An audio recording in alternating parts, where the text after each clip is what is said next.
You dirty, rotten swine, you! You did it, my sheeps!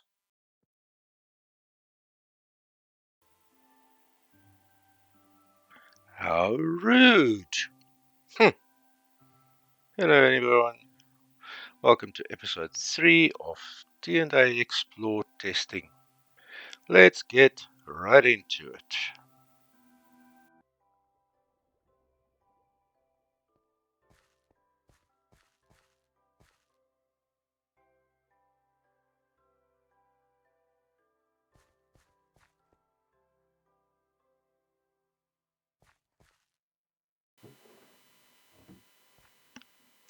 Let's get going with simple storage networks. So here's my current storage. It's pretty, but not very well organized. Willis and Moon would not approve. If I want to find something, I have to run up and down here and look for things.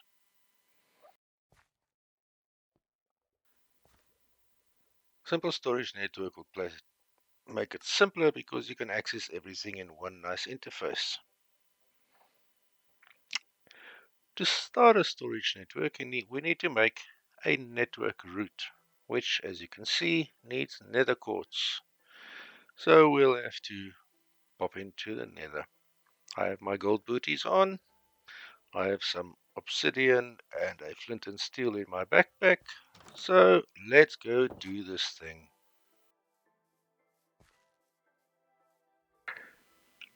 From my creative development world, I know that if we put a portal here, we will end up right inside a citadel, brutes and all. So we'll go a bit away from the colony to make a portal. Scallybobs! Oh no! Have at you!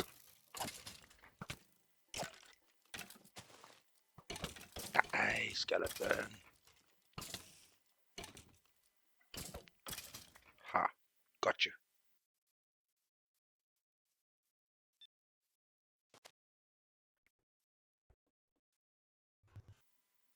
Okay, around here should be okay to build a portal. So let's get going. Dig a little hole. Grab our obsidian and our flint and steel. Don't tell Etho, I'm not making the bottom corners.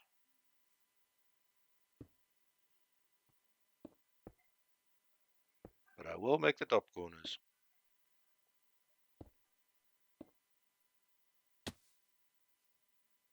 Let's light this thing up.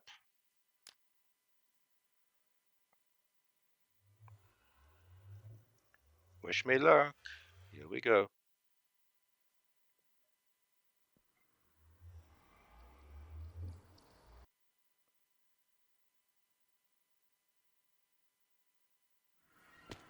What? Oh no. Root. Phew, you went through the portal. Enjoy being a zombie. I don't like this. We're gonna need some blocks.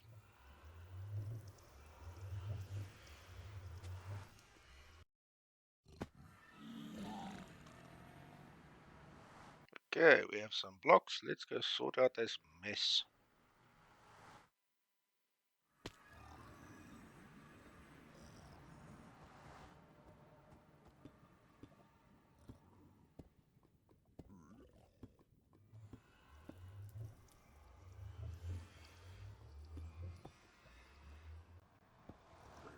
Yikes, build faster. Phew.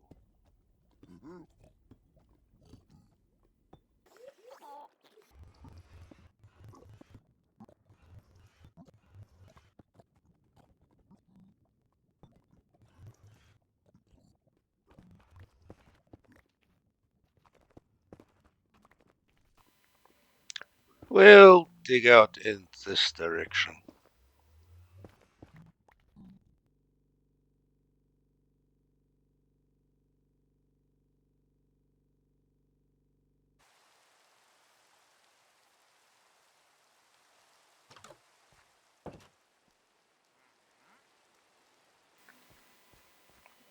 Well, I made it back from the nether alive and started on my storage network. All of this stuff is now connected to the storage network.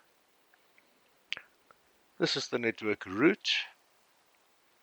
And this is a storage request table where we can interact with our storage and also craft things directly out of storage.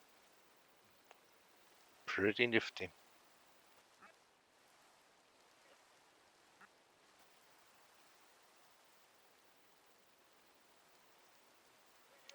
Creating the storage network route was just some chords, and making the request table was just a couple of simple components, no problem. I want to make a storage remote, which allows you to interact with your storage from anywhere in any dimension. The most difficult part is going to be the slime balls, because I haven't found any slimes. So let's see what other methods there are for getting slime. Nope. I could smack honey slimes and slimes if we could find any. We could buy them from a hunter villager from more villages, but we'd have to find one first.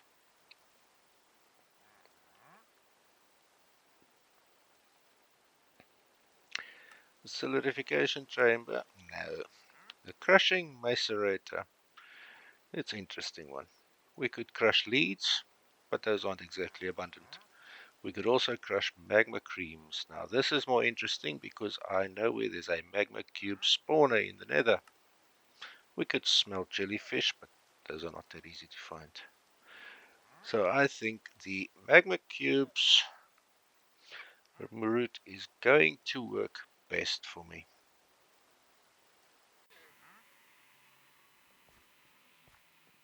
Back from smacking magma cubes, let's make this crushing macerator. Not that complicated. We might even have everything already. No, we don't. We just need to make 2 stone cutters. So, boop, boop, 1, 2, drop them in there, and there we go. Let's head downstairs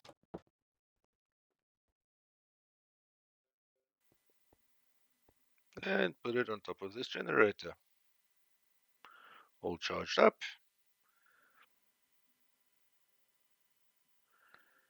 So there are ways to make blaze, but we've collected magma cream because we want slime mostly. Let's go fetch our magma cream.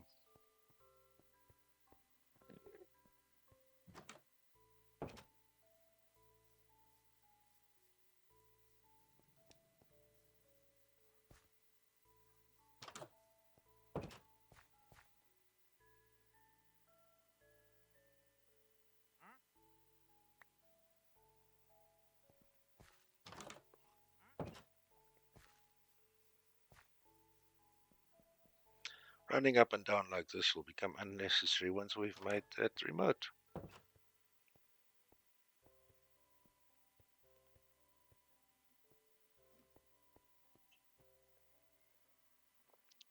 We pop it in there and we wait for the magic to happen slowly.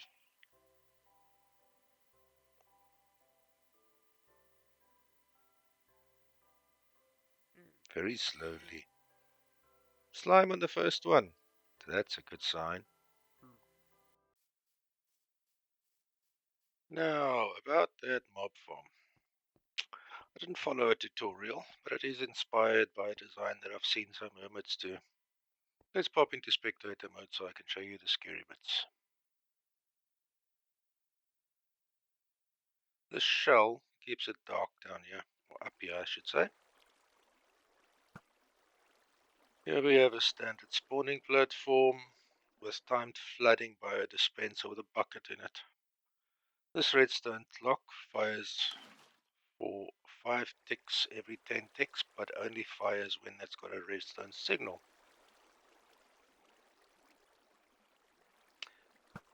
And the next redstone clock over there fires every 200 ticks for 10 ticks, which means that it's essentially The platform is flooded for 200 ticks and then unflooded for 200 ticks. Probably not the best. With light overlay, we see this is completely spawnable when it's dry.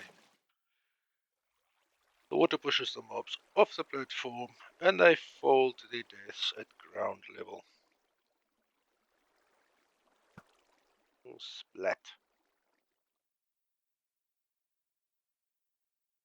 This item collector picks up all the items that fall at ground level and sticks them into the chest or the crate.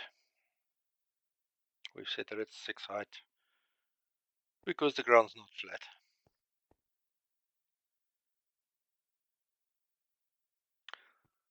The spawn rate is not great.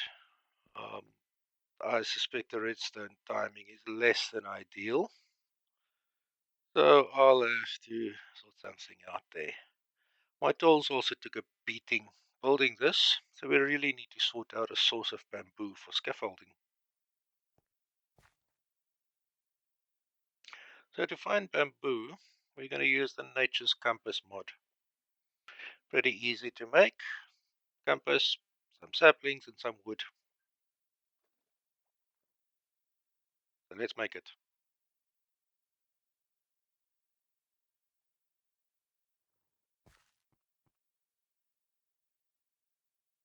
Oops, no compass. Let's make one quickly. We got a compass. And now we have a Nature's Compass.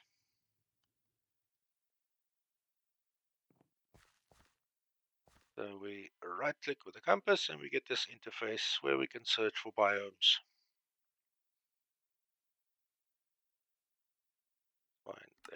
There's a bamboo grove 1,200 blocks away and a bamboo jungle 2,900 blocks away. So I think the grove is going to be our target. Let's look for some jungles as well, just in case. Further than the grove.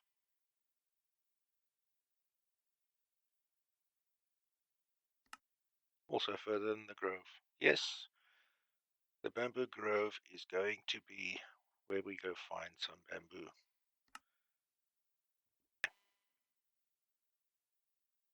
Adventure time. That away. Row, row, row your boat. Sorry. We're getting close now.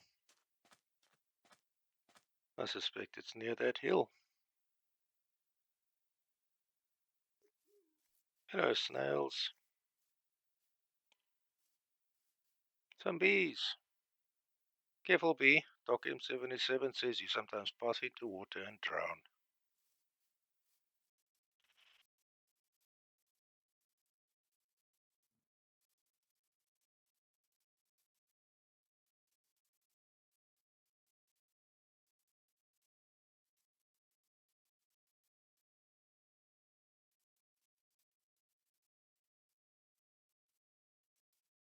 So where's all this bamboo? We're in the bamboo grove and no bamboo.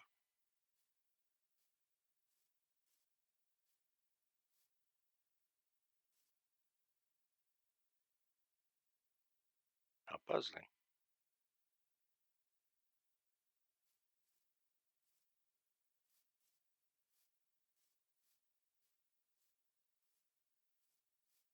Wow, game.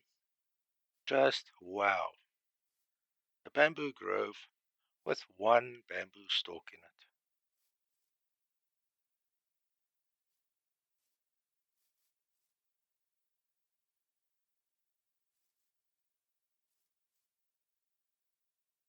Amazing.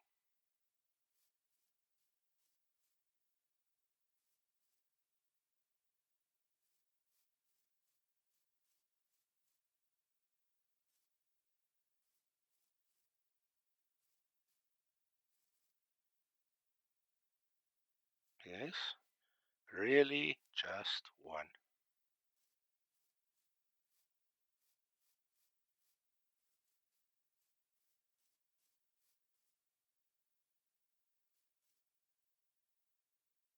and then there were none.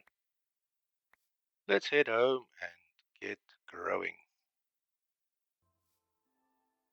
Let's get bamboo started up here near where I want to put the tree farm.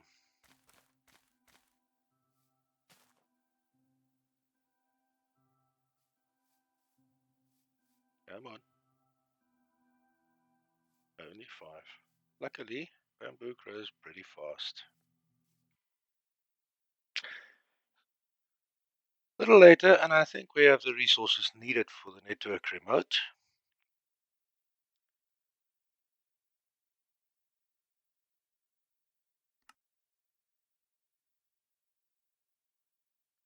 Make a network route, and then we use that to make the network remote.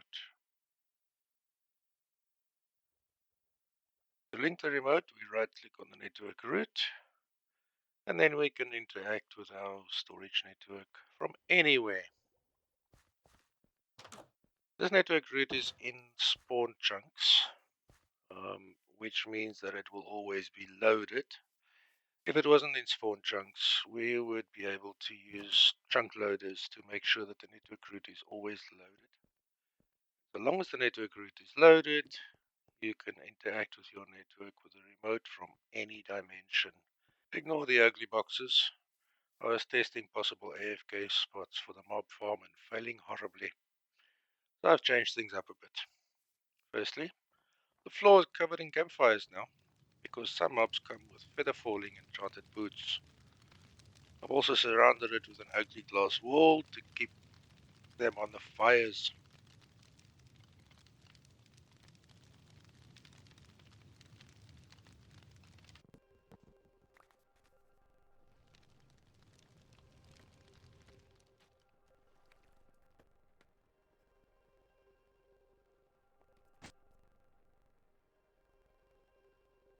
Up here is the main change I've made. Beneath the hopper clock here, with quite a few things in hoppers for a nice long timing. I then have this inverter here to turn each cycle into a single pulse, which feeds into a splitter,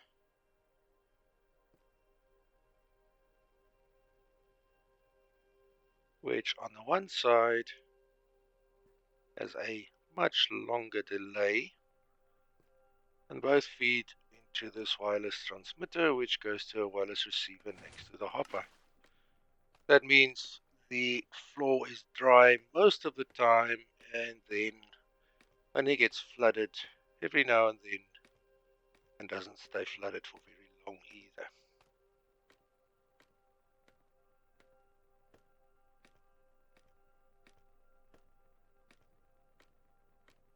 About 80 blocks above the roof, I have an AFK spot that I go stand in from time to time.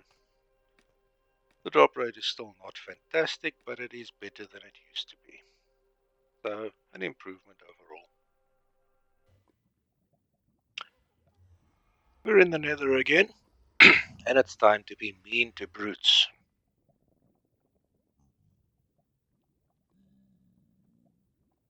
Booties first. As you can see, the core of the citadel is very near to our portal. We have access to miners, so let's dig out the citadel from underneath their feet.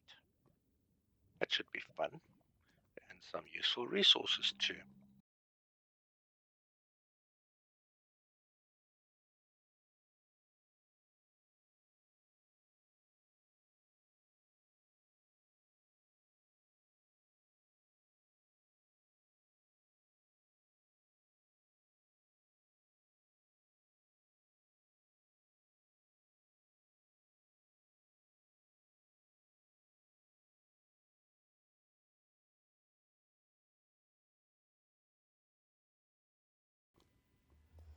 Okay, let's get this miner set up.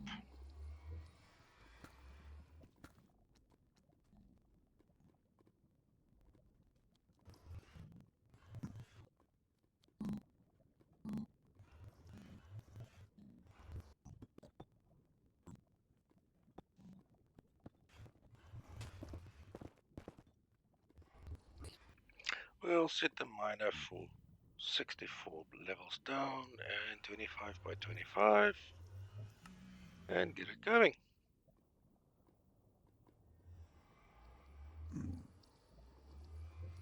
Let's box ourselves in more safely while we wait. Starting to get some nice stuff coming out here. I think this is going to work out quite well. After hanging around here for a while, we see we're getting a bit low on pickaxes. So let's make some more.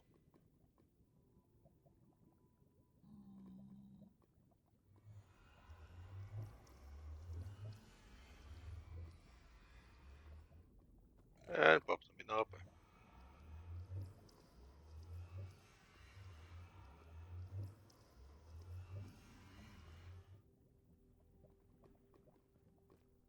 We have quite a bit of stuff dug up.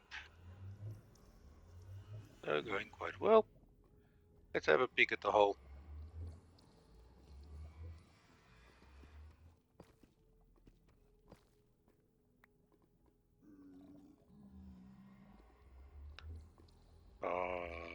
Those blocks of gold are above the miner, so we'll have to run it upwards for a while.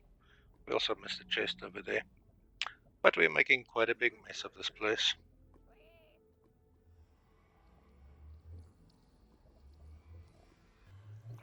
So the downward dig is finished. Let's turn this machine around and make it start digging upwards. And click. And it's digging. Let's take a peek through the hole. Because it was running when we changed the direction, it didn't start at the level of the miner, but somewhere a little bit further up. Once it gets to as far up as it can go, it'll restart in the middle, so we'll get everything eventually. And then we have a bit more of a wait. So one problem we have is that the miner might stop working if this chunk is unloaded. So we've been hanging around here for a long time. Luckily, we have chunk loaders. We keep this chunk loaded. Let's see if we have what it takes to make a basic chunk loader.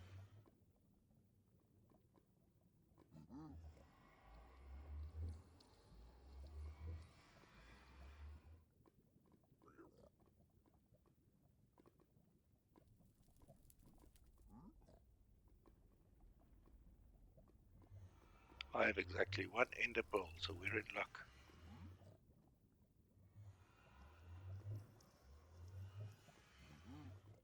We also need some iron and obsidian.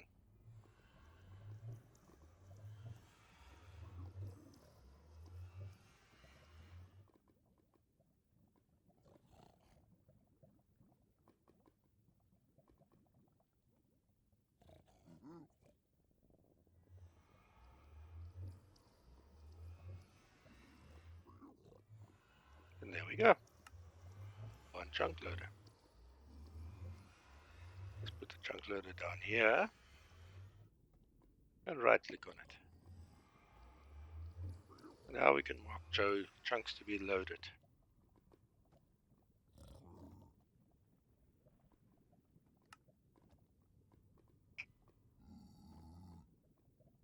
We could set it to load all 9 chunks, but it's a bit of a balancing act between convenience and performance, so we won't load all the chunks in this area. Now we're free to go back to the overworld.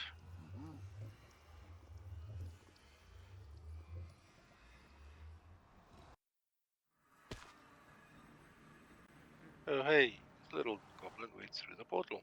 Let's see what they have to trade. Not bad.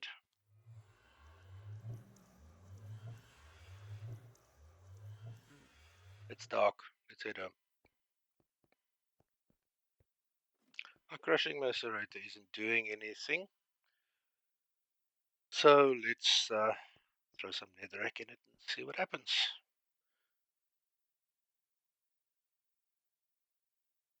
We want to put in quite a lot of netherrack, so let's grab a hopper and a chest.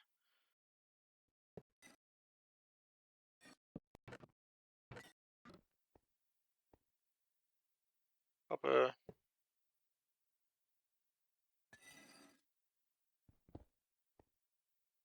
chest, dump netherrack in there.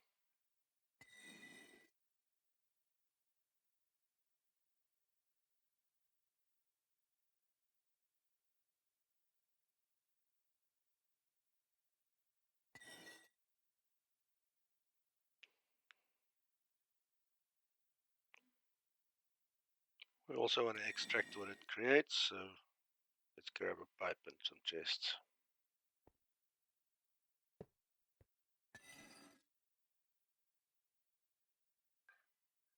Disconnect it from there. Chest, and extract. There we go, we're extracting.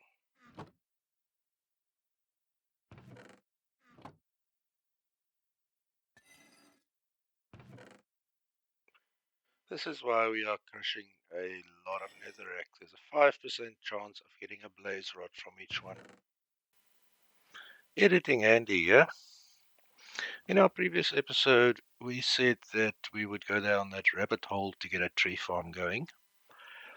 I discovered that in my recordings, that rabbit hole was done through several play sessions and recording sessions, and was quite difficult to put into one coherent story.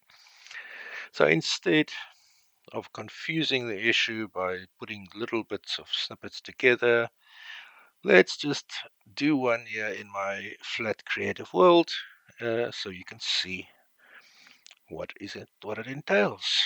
So let's have a look. To make a tree farm, you need a forester. The forester uses a couple of observers, some logs, some copper, and crystallized amber. Crystallized amber is interesting. So obviously observers, standard Minecraft, but it needs nether quartz, so you have to go to the nether before you can make one. No problem. To make crystallized amber, you first have to make a solidification chamber. To make the solidification chamber, you need quite a bit of lapis, nether quartz, compressed cobblestone, glass, and some obsidian pressure plates. So you need some obsidian, and you need to go to the nether, obviously.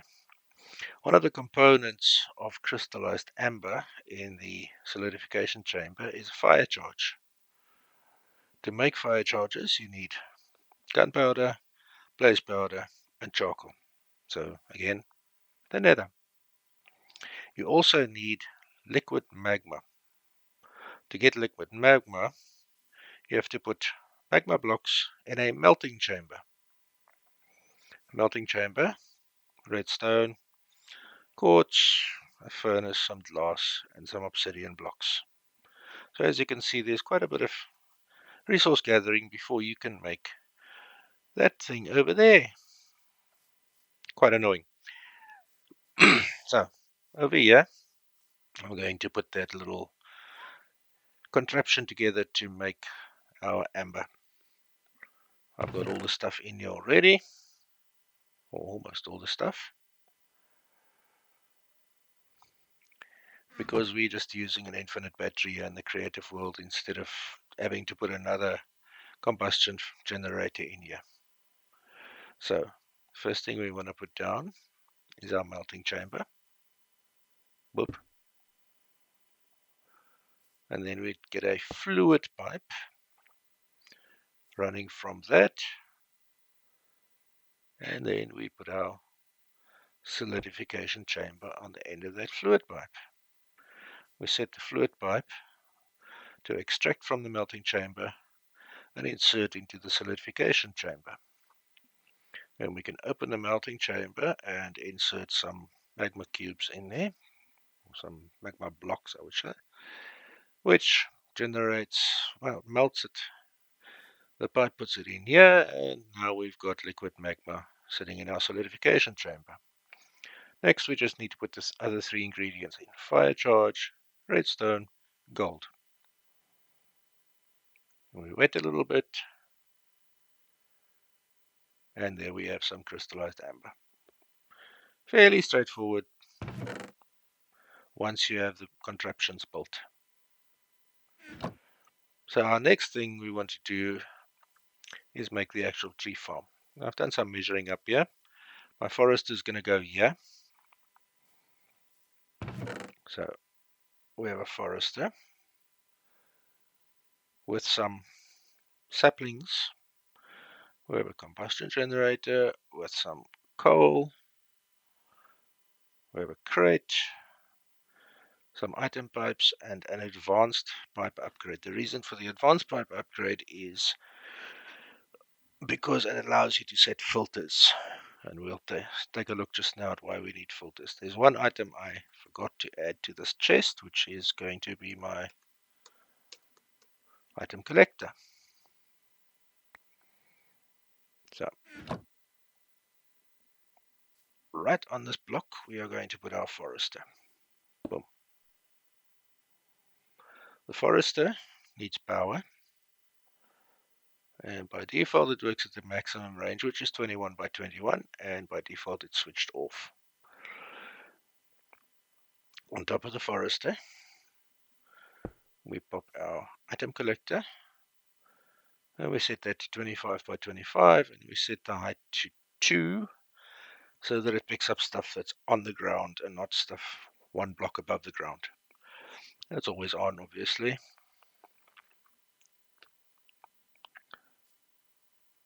Behind our forester we stick our combustion generator. I'll put some coal in it so it can start charging up the forester. Behind the combustion generator we put a crate to collect items. Then we put some item pipes along there, and importantly disconnected from the combustion generator. Set it to extract from this crate, and then we put our advanced pipe upgrade in there, and we add a filter and submit. So only saplings will go through that pipe now. We can then open the crate and dump some saplings in there, and you see they immediately go over there. Then on the back of the item collector we put 2 pipes, again disconnect from the combustion generator and set it to extract from the item collector, so things it picks up will go in there. Now for demonstration purposes I have actually measured it out, and this block is just outside where the tree farm will be. So we'll put a sapling there, and we'll grab some bone meal,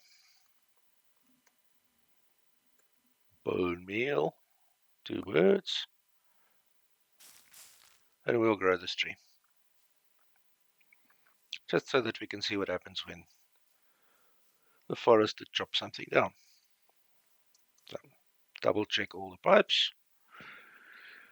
Saplings from there to there, all picked up items from there to there. Our forest is charged. Our item collector is ready. So let's switch it on.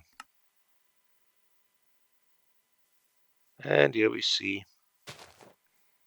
it starts planting the saplings. When it gets here, it starts chopping that tree. Item collector picks up the stuff as it drops. So if we go over here, there's some wood, there's some sticks, no saplings because the dropped saplings have gone in here. Which means, in theory, you can start this with 1 sapling, and if you're willing to wait long enough, you'll get a 21 by 21 square of saplings, growing trees fairly fast.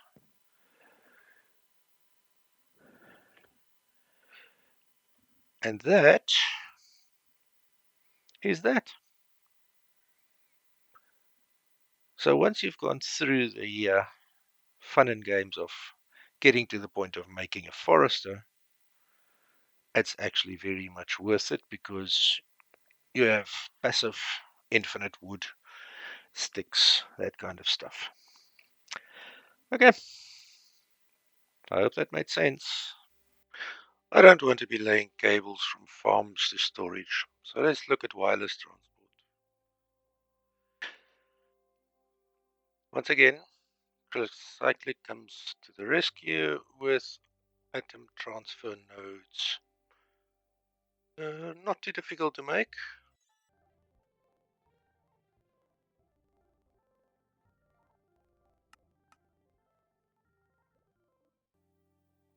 Three, that should do it for now.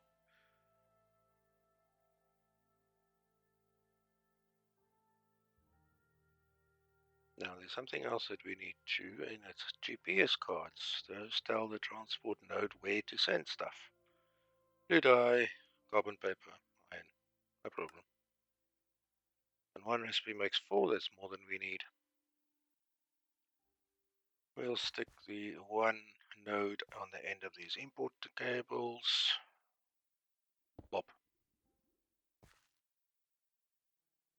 Let's pop up to the farms.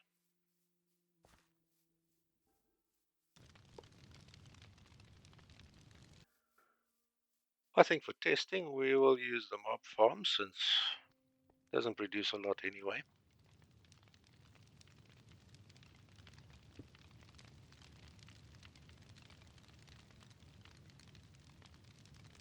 We are going to want some pipes.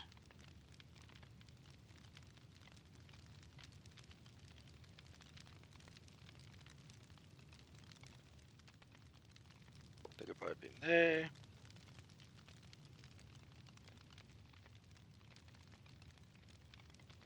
And export from there, and now they show up there. And we need to program a GPS data card to tell this node where to send its stuff. You program by shift right clicking, but obviously we don't want this node to send back to itself, so we'll have to head back to storage.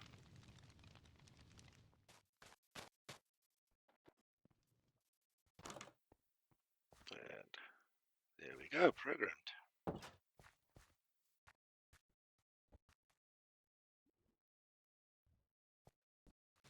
We stick the card in there, and boom, everything gets transferred out. But my string's not being transferred out. Why? Let's go have a look.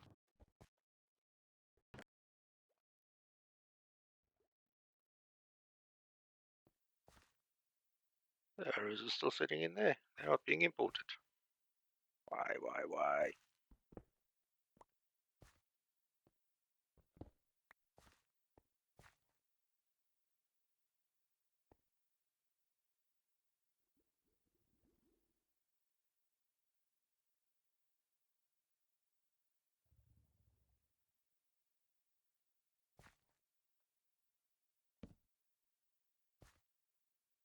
Step one of fault finding, put the stuff somewhere else.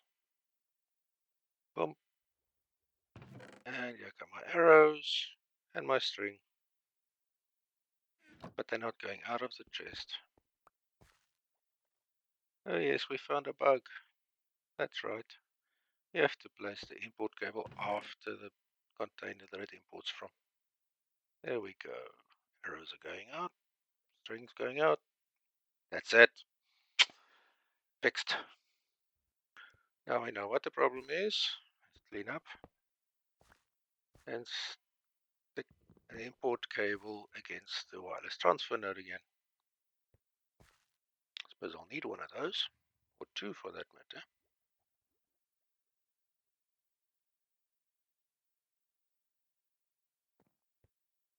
One, two. Of course there's nothing coming in, so we don't know.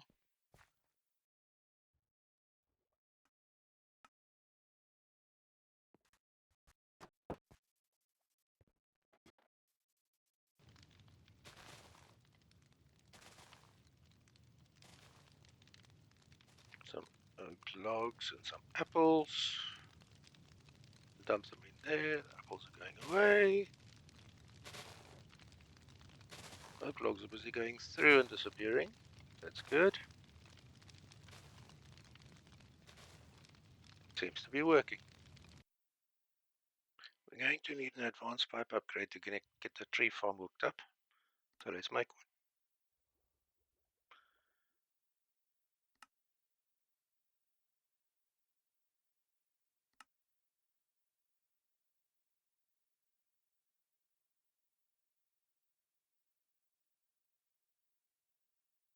Tree farm's going to send to the same destination.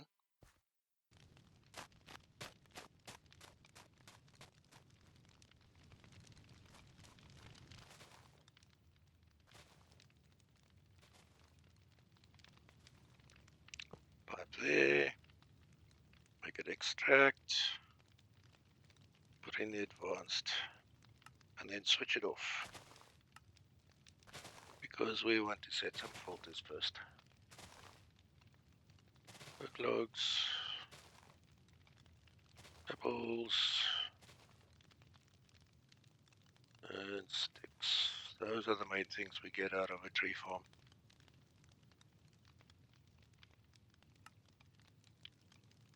We add the filters to the upgrade.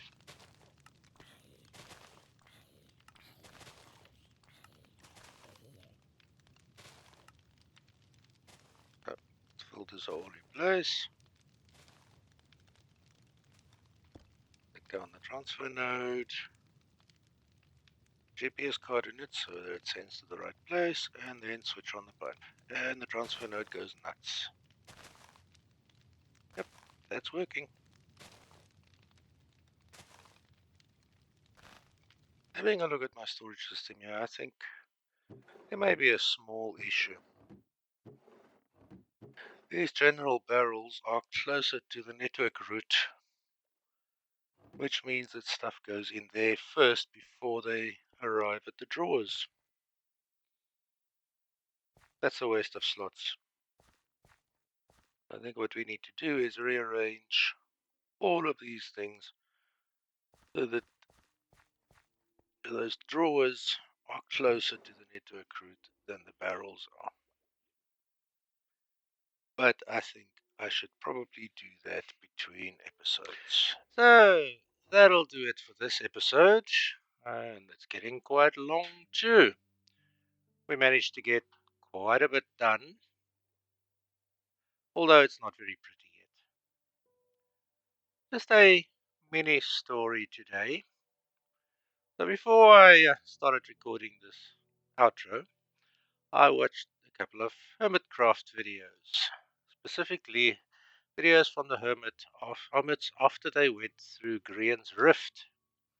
I'm not going to spoil it for you, but let me just say, Dam's mind is going to be blown.